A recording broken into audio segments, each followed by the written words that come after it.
All right, everybody, welcome back again to the KSR YouTube channel. And it is a very, well, it's nice, but it's cloudy outside. You know, got to get our weather report in. Let the camera readjust to me. And yeah, how about some of this stuff? We got, those are very important for those of you that know some drag racing stuff. We got a whole bunch of other things over there because we have an NHRA inspector checking out some of our work, because if we don't do things the right way, these cars don't get to go race. So we're going to talk with him in a little bit, as well as kind of maybe time lapse while he does Steve and Val's car. He's over here wrapping up a couple of small welds for areas that were covered up when the cage was all bolted together. But yeah, let's get into this and show you guys something maybe you've never seen before.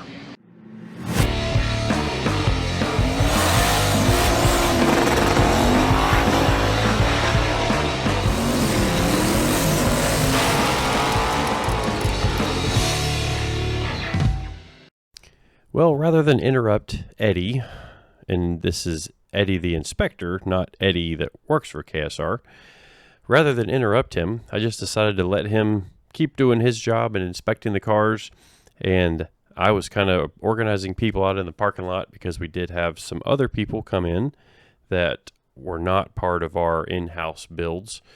So getting them parked and situated where we could shuffle everybody through and use the lift when needed, or at least kind of get the, you know, the strategy for how we were going to do everything. But you can kind of see him going over. He's got his booklet in hand for the spec that we're looking at, and I'm kind of just, you know, getting his opinion on some different things that we had done and showing him bars that I knew that were oversized and how we had done some of the bars in the front of the chassis and how they aligned with the transmission crossmember, and just making sure that the bars that I thought were overkill were still okay in his eyes, as far as, you know, making the chassis better, or at least, you know, not making it illegal.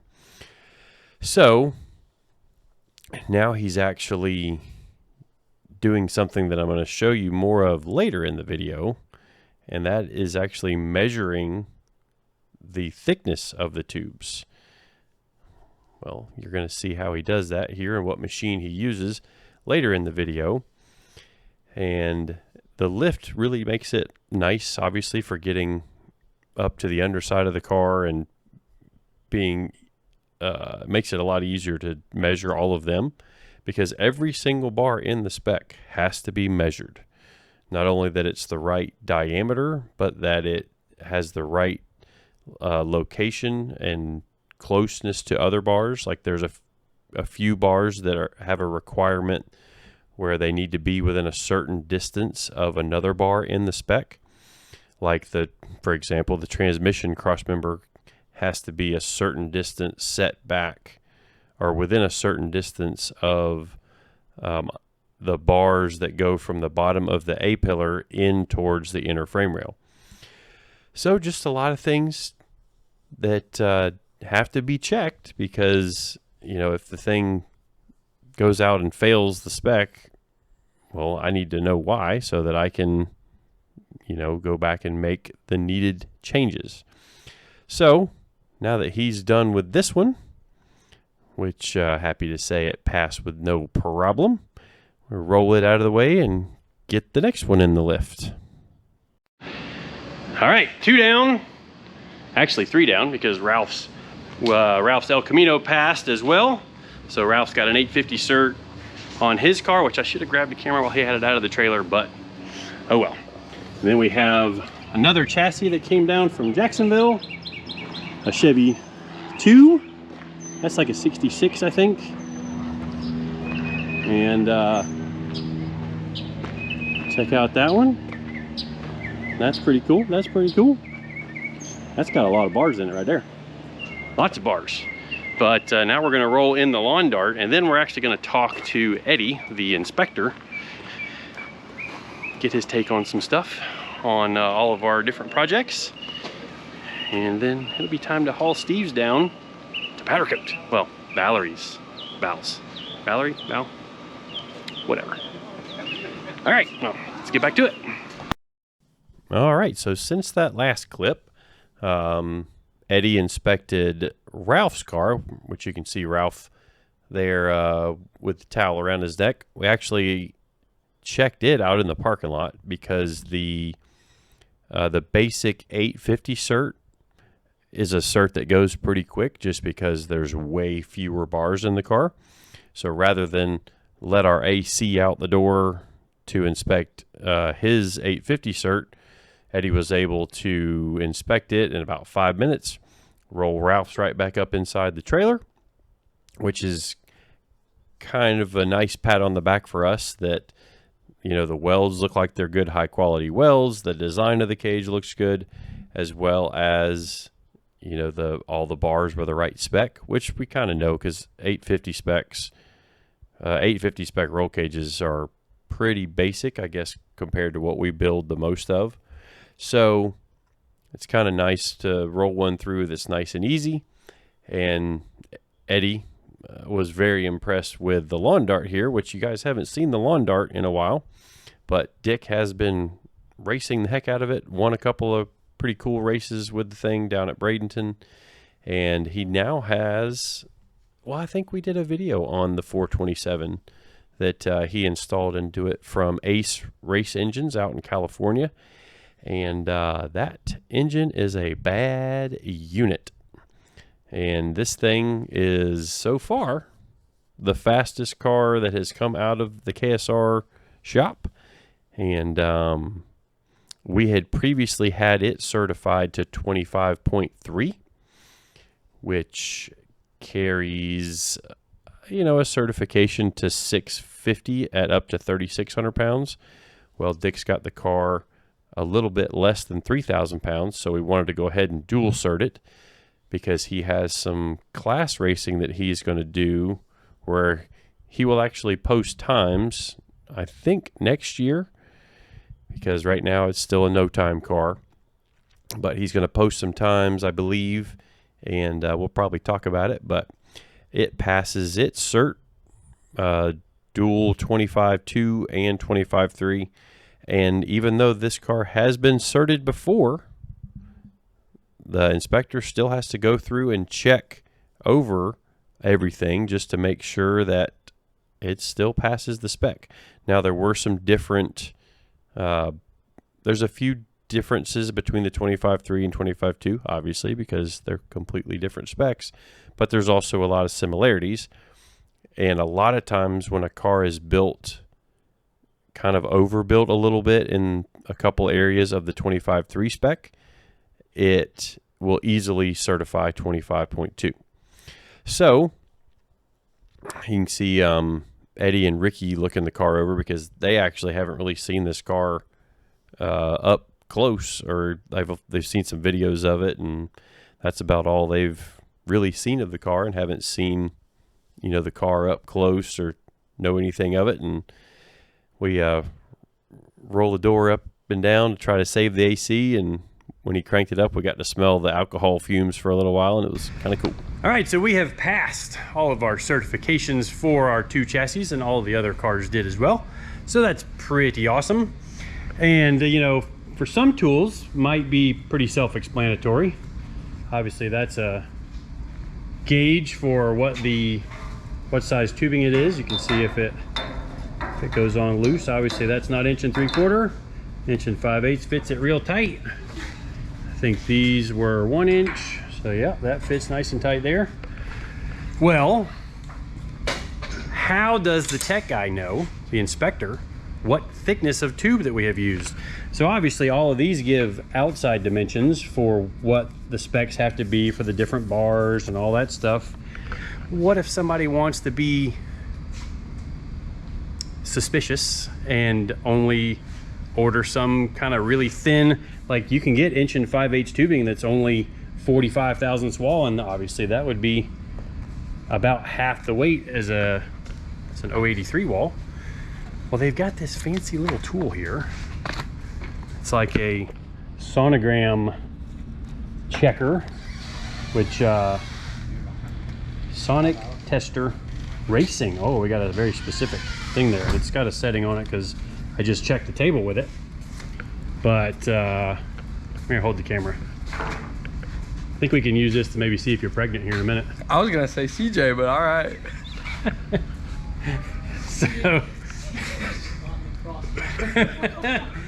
So got this little deal here. Come video the screen. So that's an 1 5/8 083 wall tube. She's checking. Oh, I saw A081, 082. Oh, you're not very good at this, are you? Well, you got to hold it where it's dead. Dead straight. I think you should leave this to the professional. 84. All right, let's check the perpendicular to the tube. Perpendicular. Like, is it got to be this? Do you have the gel on it? Yeah, I put just a little dab on it. Yeah, you need more. Aha! Gotta more lube. Gotta lube it up. Well, I don't, but you do. That ain't saying much. Here, lift your shirt up. We'll see if you're pregnant.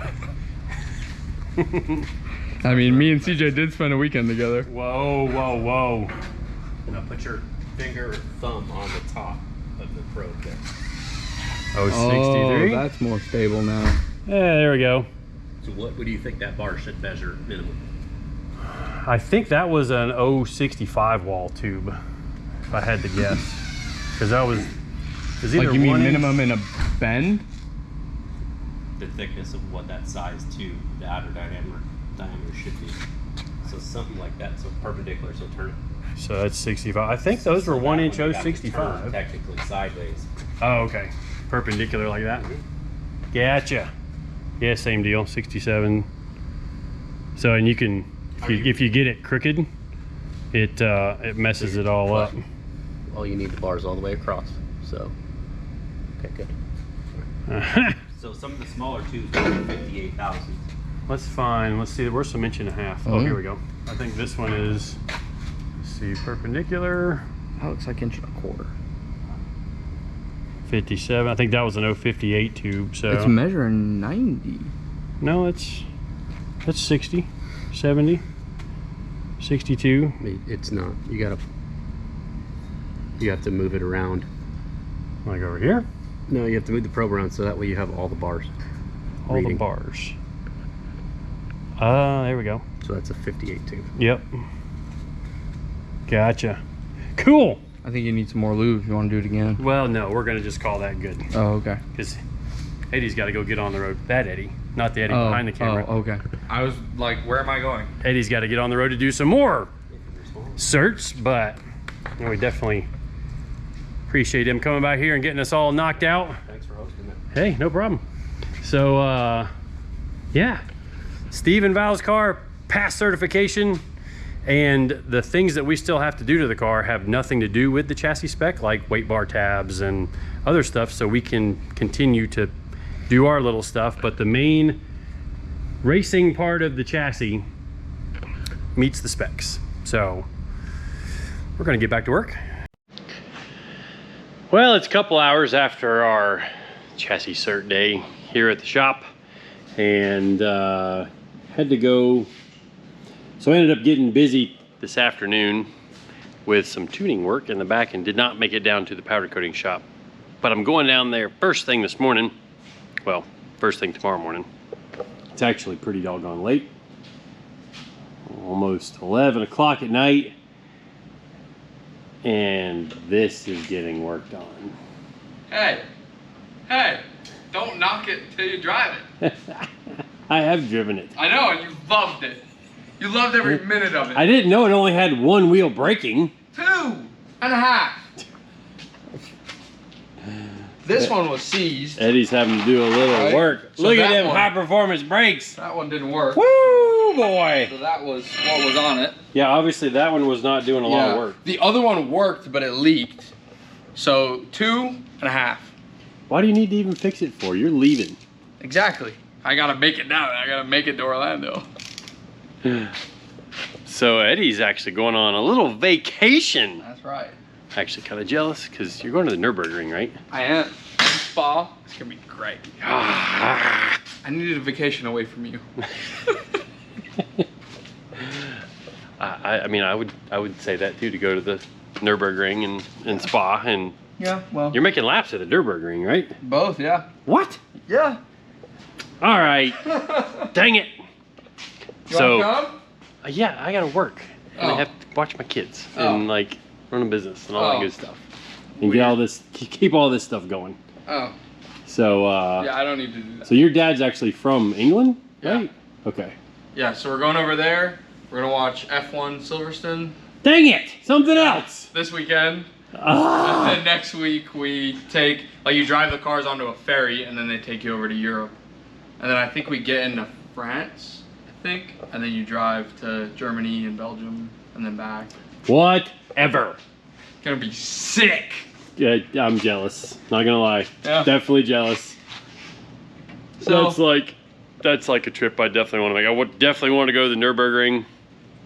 Like, definitely want to see a Formula One race. I'm just gonna have to make it happen one day, I guess. well, I mean, we could go to Miami, That's like, 5 hours away. I think Miami's like some guy did a video that was like, it was cheaper to get airfare and go to Europe I would. and watch one of those races than to go to the Miami or the Las Vegas race. Coda, I think, is the cheapest in the States. Oh, and Coda's a nice track. Coda's a nice track. Yeah, we've Coda next been to year? Coda a few times. Coda. For F1? You know what? Coda is like the week before Trans Am Coda. So we just go down there for like 2 weeks. Hang out. Yeah. I'm liking this idea. We might have to just make that happen. Yeah. So anyways, we're down here after hours. I'm about to go, well, continue with a video on my car because I have been working on it some. So you guys will see that video this weekend, some actual stuff getting done on the Cutlass again after a week off. And this is kind of a short week for us too, because as you guys corrected me in the last video, Thursday is the 4th, but we are closed probably Wednesday afternoon and Thursday. And then I'm gonna work Friday. Yeah, Friday, and then probably more Friday night on the Cutlass. We'll see. I only have my kids Wednesday and Thursday of this week. Wednesday and Thursday night. Well, Wednesday morning till Friday morning. That's how my schedule works out. But anyways, yeah, I think that'll probably wrap it up for this video. I'm not sure how long the other part has been, like with all the chassis search stuff and how all that worked out, but I'm not gonna lie, like, even though done a bunch of certified chassis, there's always that little bit of concern that there might be something wrong. So for those of you building your own chassis, know that even those of us that have been doing it for a while still get a little nervous, just to make sure or hope that there's nothing that we missed.